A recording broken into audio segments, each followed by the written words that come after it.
So as businesses grow and get more and more leads, it quite quickly becomes overwhelming sometimes for sales reps to understand where they're at with those leads and which ones they've progressed properly.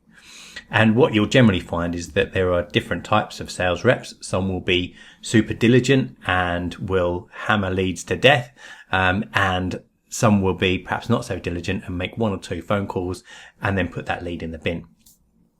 And in the case of people that are overworking leads, that's leading to inefficiency because they could and probably should be moving on to other leads and progressing those.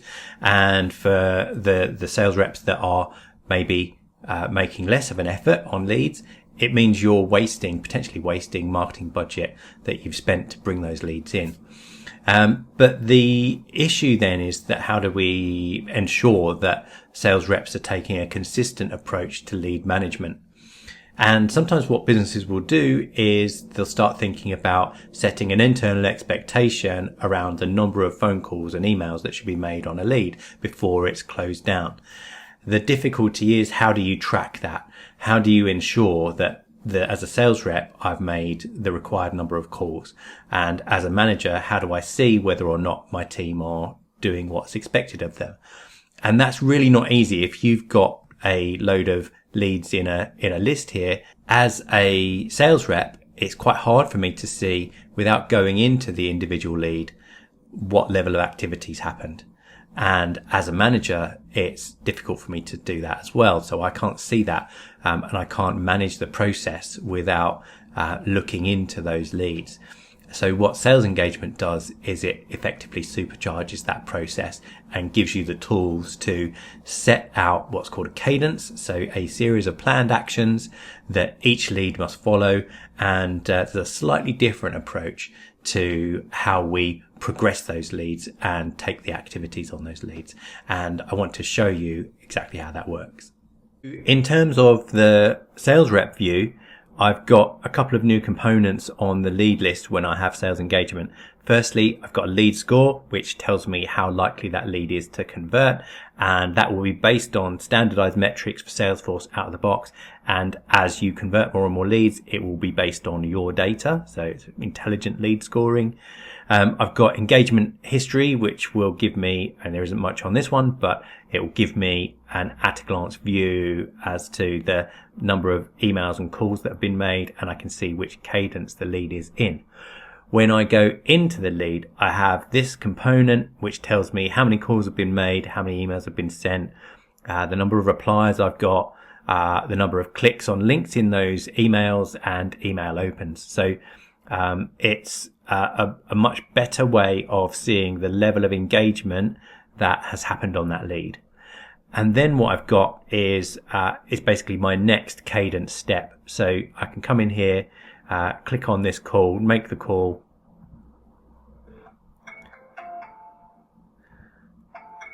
And what it gives me is a call script. So I can see here what's expected of me in terms of the points that I need to cover. And I give it a call result. And call results can be essentially negative or kind of non-committal, like left voicemail, wrong number, etc. And it can also be things like meaningful connect. And we'll see in a moment in cadences how that dictates the action that should happen next. So I can make that call, and you'll see that the action, next action, will be prompted here. But better than that, I've got a work queue, and this the work queue is what helps us move forward from that concept of having to delve into the lead list.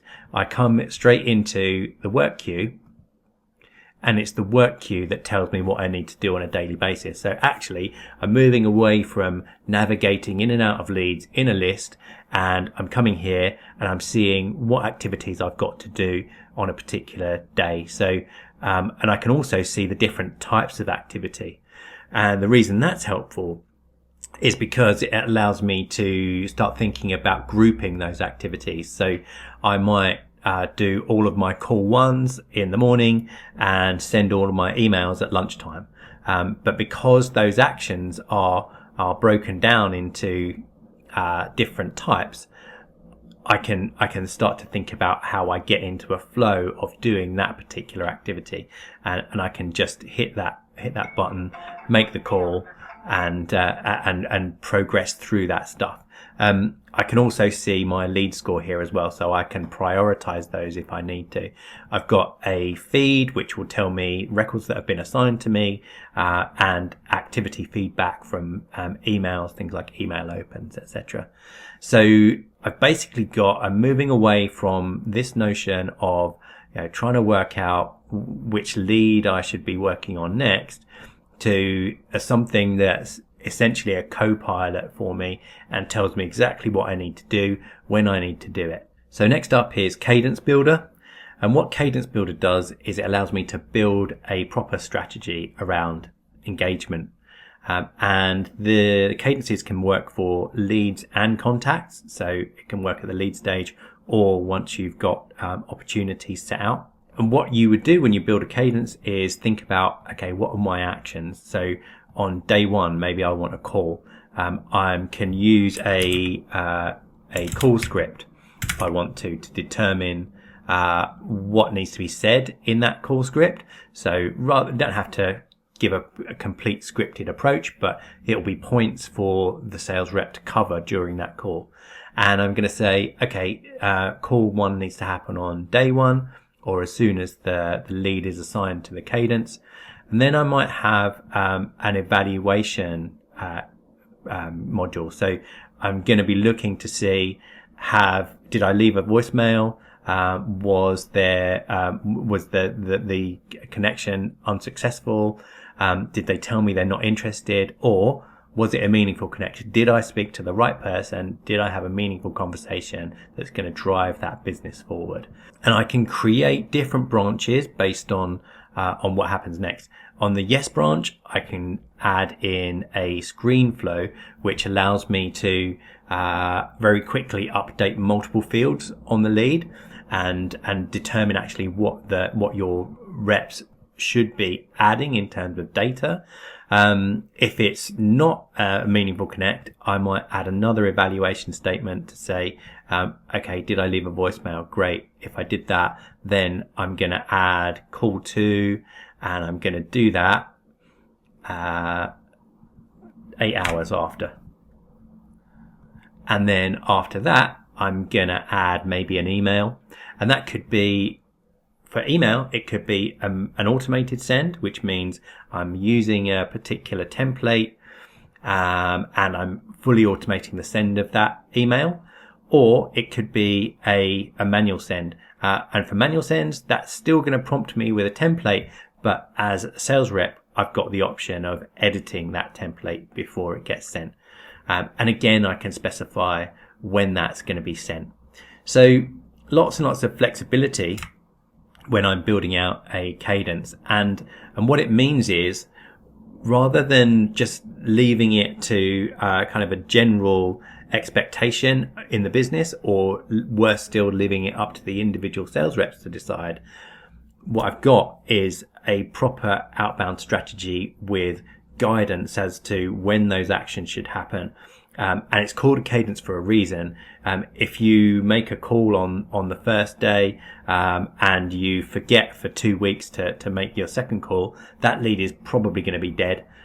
So what cadences do is it will enforce that, the cadence around how a lead is managed. So, call one happens on day one, call two happens on day two, email one happens on day three. It's set in a very defined pattern, and that is how you convert leads, and ensure that the process works. So Cadence Builder is a really, really powerful tool, just because of what it brings to the process. So lastly, I just want to touch on what you get in terms of MI with sales engagement. You get some really powerful stuff. Things like engagement with email templates. So I can see which templates are producing results, and which ones aren't. So, which ones are being responded to, which ones are generating clicks, that kind of thing. So, and what that allows me to do is it allows me to refine and improve my email templates as I go. I can get rid of the stuff that people aren't replying to and replace it with stuff that people are. Then secondly, I can start to think about engagement with my individual cadence steps. So if I've got a cadence that has 12 steps and I start to see the data coming through and I learn that steps 10, 11 and 12 are not resulting in any conversions, then I can safely say I can get rid of those steps. So instantly I've gone from a cadence with 12 steps to a cadence with, let's say, 9 steps.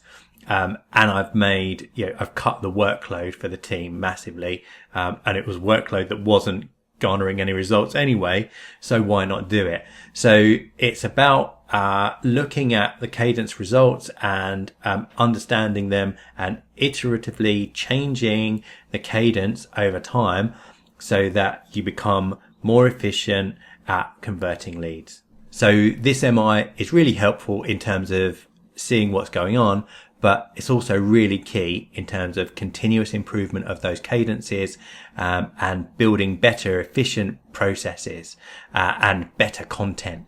So it's really, really powerful stuff.